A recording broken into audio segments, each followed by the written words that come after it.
one of you sent me this video of Mehdi Hasan talking about what you should do for the 2024 presidential election. He talks about being a Muslim and, of course, the genocide in Gaza. I want to get into this clip here because what I noticed is that Mehdi Hasan, of course, has been advocating for Kamala Harris and telling people about the danger of a Donald Trump presidency. And at the same time, of course, trying to roast and shame third party candidates and how they're going to ruin things and just give it all to Donald Trump, etc.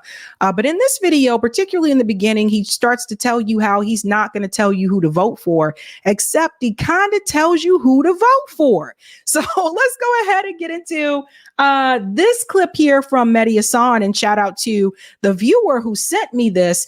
And I am going to show you why Mehdi has the rhetoric that he has. We're going to get into some funding info. Let's dive in here. As a Muslim and as an American, this past year has been an absolute nightmare, watching a horrific and heartbreaking genocide unfold in front of our eyes in Gaza in an election year, armed, funded, and enabled by our country, the United States. An election year in which the choice is between two effectively pro-genocide candidates, Kamala Harris and Donald Trump. And yes, Jill Stein is in the race too for the Greens, but look, she can't win and won't win, as our own people now admit. Let's pause here for a second. So do you notice what he just said? He just told you we have two pro-genocide candidates. He didn't say we have two pro-Israel candidates. I don't know if everybody caught this. He said we have two pro-genocide candidates, Kamala Harris and Donald Trump. So Mehdi is telling you that both of those candidates are pro-genocide, not pro-Israel, pro-genocide. That's important when you listen to the rest of his message. A lot of Muslim voters, though, the only thing that matters is punishing the Democrats who are in power right now. And I understand that. I get it. I feel it too. I also want to politically punish them. What they've done on Gaza and now Lebanon is immoral, illegal, outrageous, as I have been saying for 12 straight months. I am, though, uncomfortable watching some Muslims weaponize our faith and our sense of community to try and score political points, to badger people into voting against Harris, no matter who or what comes next. In recent... Pause. So did you notice what he just did? So he told you he's not happy about Muslim voters trying to badger other Muslim voters to not support Kamala Harris, to vote against Kamala Harris. But at the very beginning of this video essay, he told you himself that we have two pro-genocide candidates. But he has a problem with people telling you not to vote for a genocide candidate. Okay, we all together? We all together now. Let's go back in. Days I've seen some foreign analysts and influencers like Sami Hamdi suggest it is your obligation as a Muslim to vote against Harris, even if it means a Trump victory. I've seen a big group of American imams, many of whom I respect, writing an open letter quoting the Quran and urging Muslim Americans to abandon Harris. Now, in my view, there are three big problems with this line of argument, and I hope you can hear me out in good faith, even if you don't necessarily agree with me. And to be clear, by the way, because there is a lot of misinformation going around, I'm not here to tell you to vote for Harris. No, I'm not going to tell you how to vote, but I do want to explain to you what I think is at stake. I'm not going to tell you how to vote, but I do want to explain to you what is at stake. So do you see this little sneaky thing that Mehdi Hasan does here? Okay. What you need to be thinking about as you cast your vote, and why it's a little more complicated than some folks on the internet might have you believe. Folks on the Number internet. one, the increasing use of Islam, of religion, of faith, of invoking the Quran to try and get people to vote the right way, almost emotionally blackmailing them into not voting for the Democrats, and the accompanying insinuation that you're not a good Muslim, or not even a Muslim at all, if you decide to vote for the candidate who you think is the lesser of two evils. That line of thinking, that line of argument really bothers me. Does it bother you when the Democratic Party does that too, Mehdi Hasan? Does it bother Mehdi Hasan when the Democratic Party tries to bully voters into supporting the candidate that they selected, does it bother you, Mehdi, when the Democratic Party and Democrat leaders try to bully progressive Democrats and socialists and Marxists into supporting the Democrat candidate that they selected? Oh, no. It only bothers you when it is people that are not a part of the Democratic Party or people who are not willing to support that Democrat candidate tell you not to support the administration that aided and funded the genocide. So we're not even halfway through the clip yet, and you can already see some of the inconsistencies here, because the reality is this. If you have a problem with people trying to bully you into not supporting Kamala Harris because, as he said at the beginning, she's pro-genocide. He said that. But you don't have a problem with Democrat strategists, Democrat leaders, and Kamala Harris supporters bullying progressive, anti-Zionist, anti-genocide voters into supporting Kamala Harris. What'd I miss? Let's keep it going. Let's keep it going on. Green Party's vice presidential candidate, Butch Ware, who is a Muslim, recently referred to other Muslims who support Kamala Harris as Muslims, in quote marks, as if they're not real Muslims, as if they're fake Muslims. That is a very dangerous road to go down. You're the Green Party, you're not ISIS. You shouldn't be takfiring fellow Muslims. So, do you have a problem with that, Mehdi, when the Democratic Party did the same thing to progressives? Let's go back to Bernie Sanders 2020 and 2016. Didn't Democrat leaders and Democrat strategists bully and shame progressive voters into supporting Hillary Clinton or Joe Biden, and that if they didn't, that they would give them Donald Trump? And didn't they say the same thing about progressives? Like, you're not a good Democrat if you don't go with this. Look, even Bernie Sanders is putting his energy behind Hillary Clinton and behind Joe Biden, so you got to do the same thing too? No, doesn't have a problem with that. Especially over a secular, domestic political disagreement. You don't know what's in another person's heart, what moral calculations they've made about how best to use their vote, given what's at stake in this election. Who are you to judge another person's faith? Number two, this idea that if Muslim voters deliver a defeat to the Democrats come November, the Democrats will then be forced to take the Muslim vote seriously, and Muslim Americans will have a newfound political power here in the United States. I heard that everywhere. Now, I don't want to sound patronizing here, but it is a little naive and simplistic to think US politics works in this way. I'm sorry, it doesn't. I wish it did. And I hate to be the bearer of bad tidings, but trust me, it's not how the US political system works. I mean, do you really think that, let's say, Muslim Americans cause Kamala Harris to lose Michigan and lose the presidential election in November, that on the morning after the election, Democrats will wake up and say, wow, if only we'd been more pro-Muslim. Well, we've learned our lesson. Now we're going to listen to Muslims on Palestine and on foreign policy. No, of course. Okay, let's interject here for just a second. So one thing that I do want to add that I will say with this particular talking point is that the Democratic Party will find a way to adapt. What do I mean by that? The Israel one is a tough one for them because they do take money from AIPAC. They do take money from the Israeli lobby. So unless they're willing to shut down that type of big money interest, most likely they're just going to try to move on to recruit another group of people. What could that look like?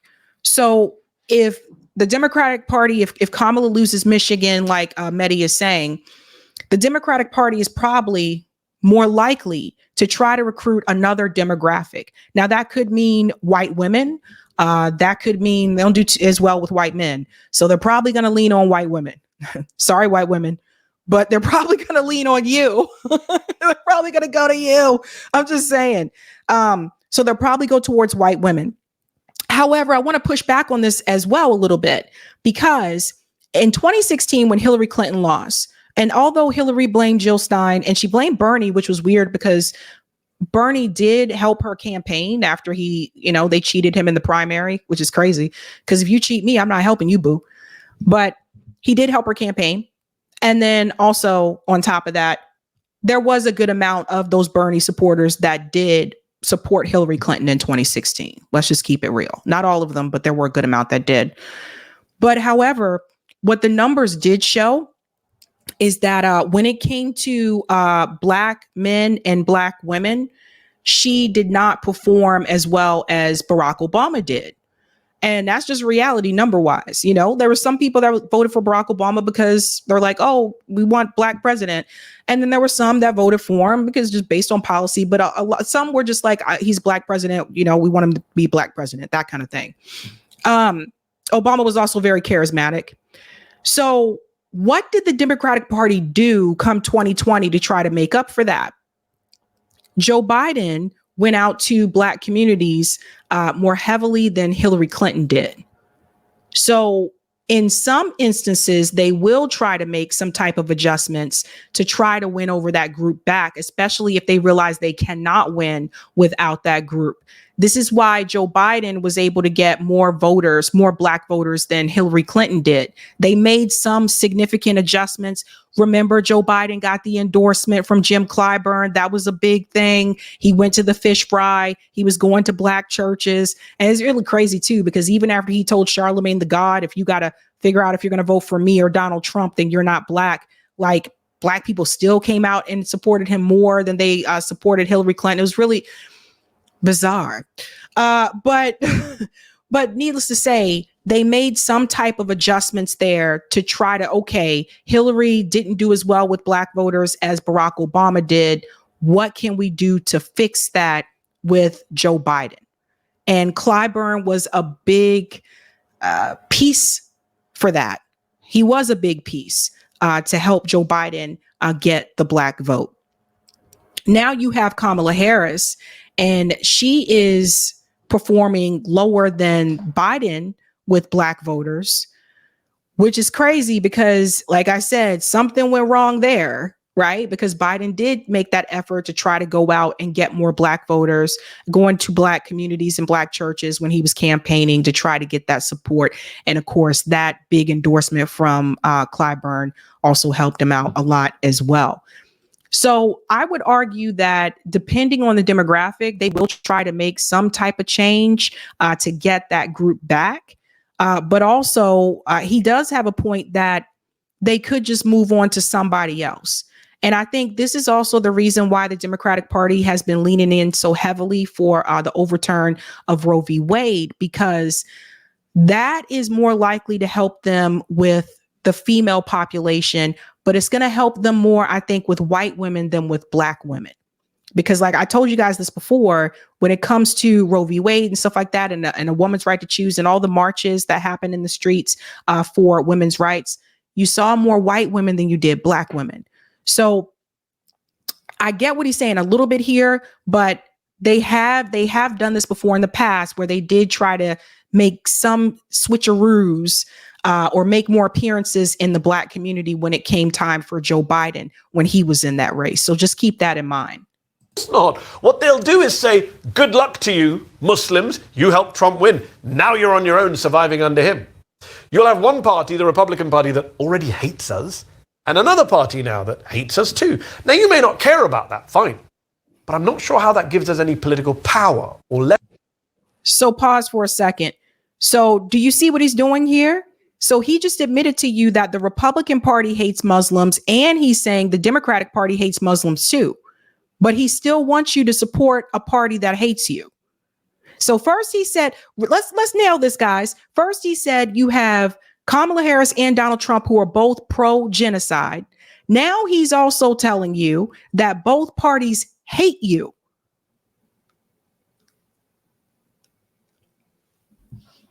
Okay, okie dokie. We've heard it all now. In this country. By the way, if you think I'm making this up, just go back to 2016 and Hillary Clinton's defeat. The Democrats didn't wake up then and say, damn it, we should have listened to Bernie Sanders and been more left-wing. No, they vilified the Bernie wing of the party, blamed them for Trump, and then nominated Biden, not Bernie, 4 years later. The left. But they did say we need to do better with Black voters. And that was something. So he's focusing on the Bernie progressive part. No, they didn't say, no, we need to be more progressive per se. However, notice that some of those Democrat primary candidates that were in the race in 2020 did try to adopt some of Bernie's messaging. Remember, Kamala Harris was for Medicare for all during the Dem primaries. Then when she got the pushback from corporate media, then she was like, oh, no. Then she wavered. She's not really for anything. She just go with whatever she thinks is going to help her win. So remember that. Remember, Elizabeth Warren was try to adapt to that as well. And then I think Pete Buttigieg at one point also said it and then tried to backtrack off of it or whatever. So they did try to change their messaging a little bit to attract that progressive base. They didn't lean all the way over there. But what he's leaving out is what they did to get the Black vote. So that part is important. Didn't get special leverage. Go back even further to 2000, when a clear majority of Muslim Americans decided to punish the Democrats and vote en masse for George W. Bush. Did that make the Democrats become pro-Muslim? No. Did that stop George Bush from invading Iraq and killing 500,000 Muslim Iraqis? No. But number three, the biggest issue I have is with the minimization of the danger posed by Donald Trump. This suggesting that if Muslims abandon Harris and if Trump wins, it won't be so bad because, Trump's not that bad. Personally, I find it rather shocking, offensive even, to see people rewriting the history on Trump, the history of just 4 years ago. We've become like goldfish, no memory of anything that happened more than a week ago, it seems. This analyst, Sami Hamdi, said in a recent viral video that, and I quote, "You survived 4 years of Trump, you can survive again." Well, no, we didn't survive 4 years of Trump. Stop saying this. It's just not true. 450,000 Americans died from COVID on Trump's incompetent watch while he was telling us to inject disinfectant into our arms. And according to one study, 40% of those deaths were preventable. So 180,000 Americans would be alive today were it not for Trump. Now you're talking about two different things. So you see what he's trying to do? He's bringing up the pandemic and things like that. And I didn't agree with the way that Trump handled that. But I think this particular group, and I've interviewed probably a number of Muslim voters on this show, and I've spoken to a number in person. I don't think that is what they are focused on at this point in time. I don't think they're focusing on pandemic. I think, again, some people are one issue voters. And what has been very clear to me is the genocide. And that is what they are focusing on. Just like some people, their one issue is abortion, or their one issue is, was the pandemic. For some of the Muslim voters, their one issue is the genocide in Gaza. So I think with Mehdi, you see, again, he's telling you he's not going to tell you who to vote for, but he's trying to make the case against Donald Trump, thus essentially telling you who to vote for, because he already told you in the beginning, well, third party's not going to win, so let's just put that to the side. I'm not going to tell you who you should vote for, but let me tell you why Trump is so bad. So he's still telling you who to vote for. So does everybody see the game that Mehdi Hasan plays? 25,000 Americans might also be alive today if Trump hadn't made it so hard for them to access health care. Well, that's Americans, you might say. At least he didn't do a genocide in the Middle East. You want to talk about accessing healthcare? Remember, there was a whole movement to force the vote for Medicare for all in exchange for Nancy Pelosi's speakership. You want to talk about healthcare, and the so-called progressives in Congress were not willing to force the vote for Medicare for all. So since you bring up healthcare, let's talk about that. Yes, he did. Yes, he did. In Yemen, where he helped MBS kill tens of thousands of Yemenis over 4 years. 2018, in fact, was the most violent year in the history of the Yemen civil war. 30,000 deaths on Trump's watch. Not to mention all the drone strikes he did. More than Obama and more than Biden. So if the argument is you're stepping over the corpses of Palestinians if you vote for the Dems, then aren't you also stepping over the corpses of Yemenis by allowing Trump to win again? So the case that you're making for me, Mehdi, the case that he's making for me is that both parties are warmongers and you shouldn't support either one of them. That's the case that you're making for me. Wait till we get to the comment section of this video, because the comments are not in favor of what he's saying. So he's talking about Sammy. I showed you guys the video. He was a guest on the podcast, The Thinking Muslim. And Sammy was saying that to him, you know, how much more worse could it be under Donald Trump, and that you are stepping on the courses of, you know, the dead Palestinians, et cetera.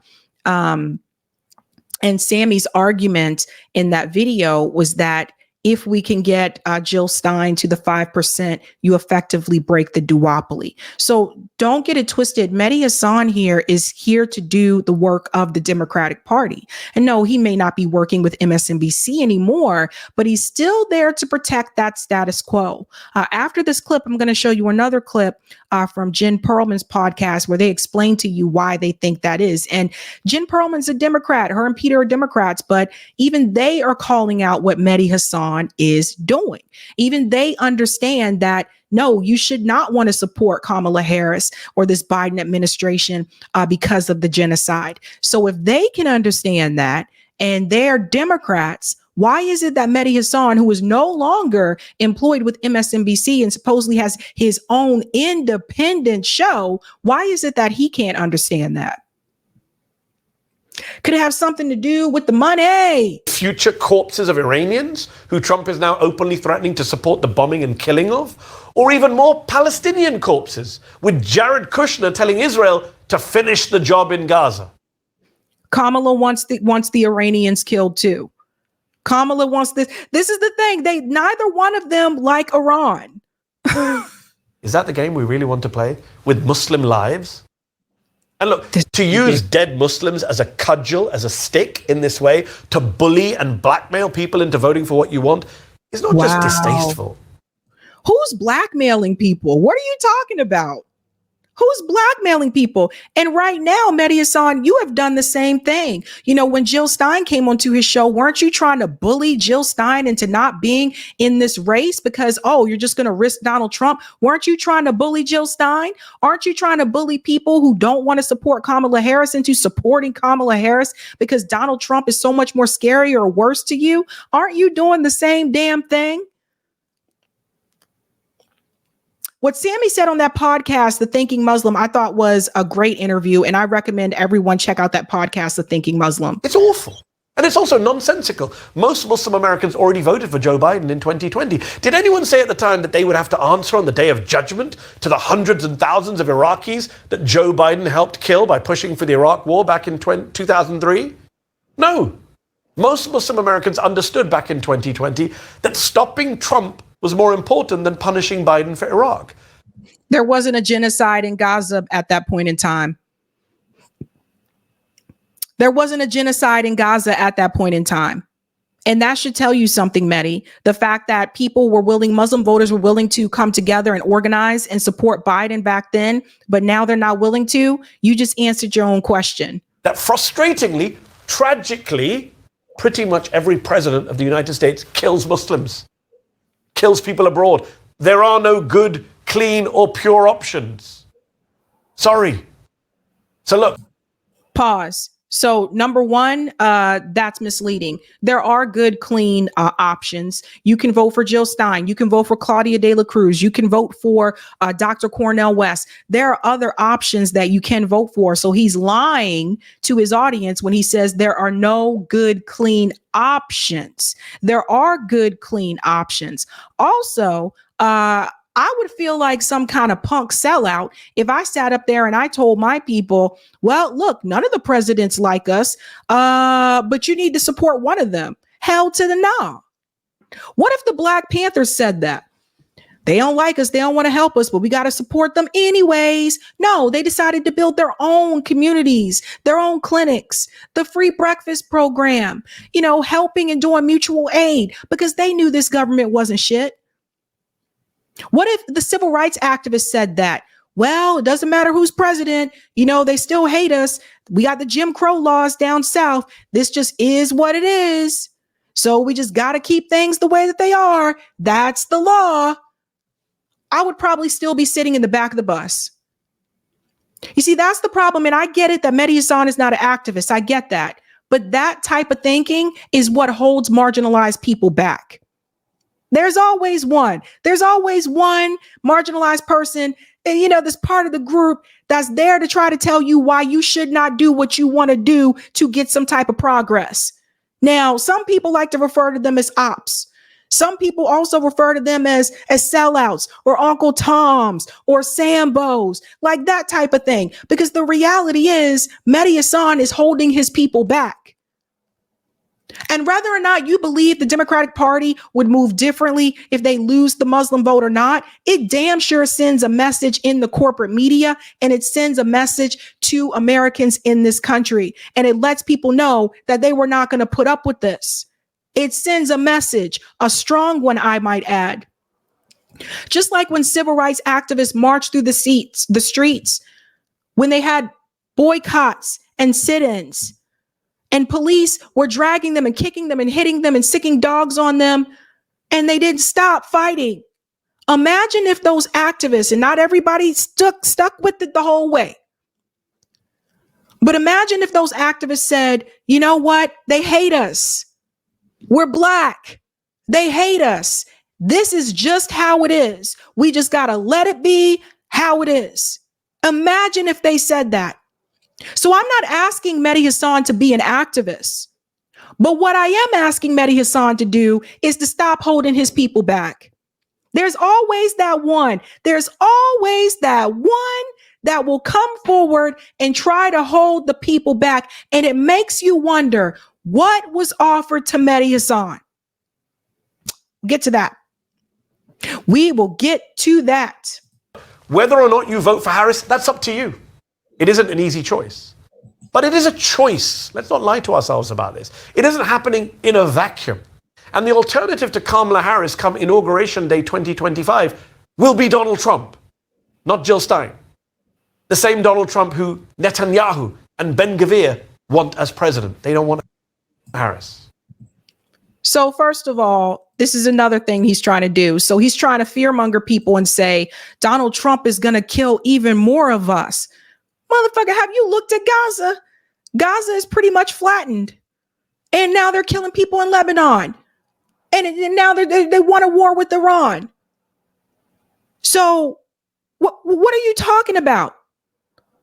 Seriously, what are you talking about? I know they killed our people, but we got to support them anyway because, Benjamin Netanyahu wants Donald Trump. Don't get it twisted, folks. Don't get it twisted. As much as Democrat politicians will say, well, Benjamin Netanyahu is, a far right extreme government, they have no problem giving bombs to that far right extreme government. They have no problem giving money to that far right extreme government. That far right extreme government has health care for everyone and free college. And you don't even have that here. So don't get it twisted. Just because Kamala Harris and Joe Biden will say, oh, well, Netanyahu, he's far right, the Likud party is right and extreme, they have no problem giving them the tools that they ask for to continue a genocide. So even though Netanyahu may say, I prefer Donald Trump, don't get it twisted. Kamala gonna give him weapons too. She already told you so. Woo! A lot of Muslims don't want to give Netanyahu and Ben Gvir what they want, and so they may hold their noses and vote for Harris. That doesn't make them bad Muslims or pro-genocide. And so it does annoy me that some in my community, the Muslim American community, want us to pretend that this is an easy choice, that you just abandon Harris to support Gaza, that you have clean hands, and that you then have no moral responsibility for the pro-genocide, pro-Netanyahu, anti-Muslim, racist, unhinged Trump who comes next, because that... Pause. So didn't he tell you earlier in the video that you have two candidates that are pro-genocide, Kamala and Donald Trump? Now he's going to tell you that you can't sit up there and tell Muslim voters that if you support Kamala Harris, then you're pro-genocide. You just told us that she was pro-genocide. Hello? So is anybody home? Because that makes no sense. And it's interesting. Obviously, somebody sent Mehdi Hasan out to make this message. Somebody got into Mehdi's ear, or somebody said some things to Mehdi that said, how dare you? So he feel like he got to put out this PSA. Is who comes next, whether you like it or not. And so the reality is that no matter who you vote for, or whether or not you vote at all, your hands aren't going to be clean. Again, sorry.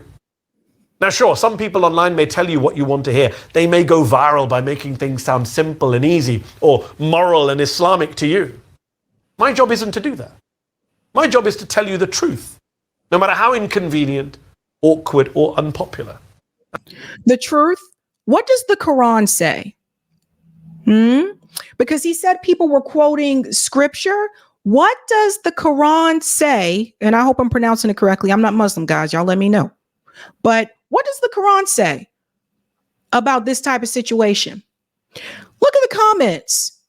One of Sammy's points was that gaining political influence is a long-term process. He posed the question of how many times the Democratic Party would risk losing elections because of the Muslim population. Sammy emphasized that it could take multiple elections to see a shift. Is genocide not enough to reconsider voting and standing with the Democrats? It feels like we're offering unconditional support. Here's another one. I'm a Muslim and I'm voting for Jill Stein. Genocide is a red line for me and should be punished, period. Here's another one. Palestine issue is a human rights issue, not a religious issue. Ooh, that's a good one. That is a good one. Here's another one. Salam, Mehdi. I think it is high time you invite either the respectable Muhammad Jalal or the renowned Sammy Hamdi to your show and podcast. Time is ticking. Elections are near. Here's another one. I have a hypothetical question for Mehdi. If a candidate promised to give you everything that you wanted, politically that is, but in exchange, he demanded to kill your children, would you vote for that candidate? Maybe that calculus does not enter into your thinking because it is not your children that are being killed, but the children in Palestine who are being killed are somebody's children. If you look at the comments, they are not agreeing with him. They're not. Now let's get to the money. Now, Jen Perlman, and this is her co-host Peter. Now, Jen ran against Debbie Weiserman Schultz, and they called him out. And like I said, they're Democrats. And they said Jill Stein calls out Mehdi Hasan for smearing Butchware and Shama Sawant. But this is the part of the segment I want you to hear. Again, they are Democrats. Listen to what they say. Quit MSNBC is now doing his own thing. Doesn't that show principle? Yes, to some extent. It does. But here's a little secret that, and I'm not going to say who the person is, but let's just say that one of Jen's max donors when she ran against Wasserman Schultz is one of Mehdi Hasan's biggest benefactors. And who's to say that that person is not adjacent to the Democratic Party establishment? And everybody heard that? Everybody heard that. Once you get to that level of money, when we're talking somebody who could write $1 million check and say, here's your new media company, that is who you answer to. Now, Mehdi personally probably doesn't care very much for Kamala Harris. No, but it doesn't matter. But career-wise, he chooses to, because your career is what gets dangled over your head. This is why we have been lauding Tim Black for the longest time. And I get that. I get that what Mehdi is like. I get that. But then don't be disingenuous. You don't get to say that you're taking the high road on the issue of genocide, but then turn around and simp for the Democratic Party. Again, those are mutually exclusive things. You don't get to do that. You don't get to support Kamala Harris and then pretend that you're not taking a stand on what's happening in Palestine. There it is. So, and everybody sees it because Mehdi was, one of the more vocal corporate media hosts at that point in time before he left MSNBC that was honest about what was happening in Gaza and did want, to hold Israel advisors that came onto his show accountable and did call them out on their lies. But what Jen Perlman said there is right. And listen, and me and Jen, we've had, our beef before in the past, but what she said there is correct. So you see what I'm saying? It doesn't mean that he even likes Kamala Harris. It's all about playing the game that helps you further your career in media. Now, remember, he started his own thing called Zateo. Like that's his own media thing now. He's not with MSNBC anymore. And that money came from somewhere. But what do you think? I mean, this is how you can tell. A lot of these people say they're independent. They're not independent. This is independent. Look around. I'm in a room in my house. Mehdi's in a studio, a pretty nice one. He hired people to work with him right off the bat. When he started it, he announced, I hired this person, I hired that person. Where'd that money come from? So it doesn't mean he loves Kamala, but he gonna do what he need to do for the Democratic Party so that he can continue to be in the room with the people that he needs to be in the room with to get the funding or whatever he needs for his new venture, his new media venture. And that's what it is. And now you're willing to sit up there and tell your people, no, don't fight, don't da-da-da. I'm not going to tell you who to vote for, he said, but he's telling you who to vote for. Ay, ay, ay. Ay, ay, ay, ay, ay, ay, ay.